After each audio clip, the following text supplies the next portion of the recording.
সবাই বলে ভক্তিতে নাকি ভগবানকে দেখা যায়, ভগবানকে পাওয়া যায়, ভক্তিতেই সব কিছু নাকি। আমার মতো যারা যারা ঠাকুর ভক্ত তারাও কিন্তু এই কথাটা মানে, আর আমিও কিন্তু এই কথাটা মানি। কালকে যখন তোমাদের দাদাভাই কাজ সেরে আসছিল তখন কিন্তু অনেক ফুল এনেছিল ঠাকুরের জন্য, আর বলেছিল কিন্তু আমি সকাল সকাল কিন্তু ঠাকুরেরকে সেবা দেবো, ঠাকুরকে ফুল পরাবো। আমিও কিন্তু আর মানা করিনি। যার যেরকম ভক্তি, যার যখন ভক্তি আসে তাকে তখন দেওয়া উচিত, কাউকে মানা বা কাউকে টোকা উচিত না।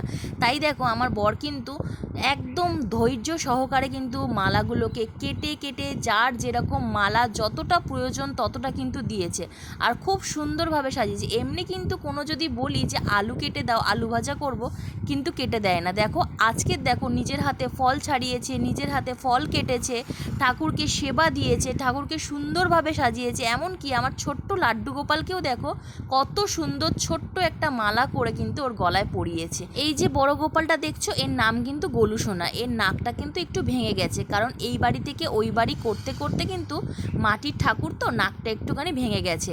কিন্তু আমরা যখন আমাদের বাড়িতে চলে যাব তখন গঙ্গা মাটি দিয়ে কিন্তু ওর নাকটা কিন্তু তৈরি করে নেবো। যারা যারা আমার এই ভিডিওটা দেখছো তোমরা কিন্তু অবশ্যই কমেন্ট বক্সে জানিও যে আমাদের ঠাকুরগুলোকে কত সুন্দর লাগছে, আর তোমাদের দাদা ভাই সুন্দরভাবে সাজাতে পেরেছে কিনা।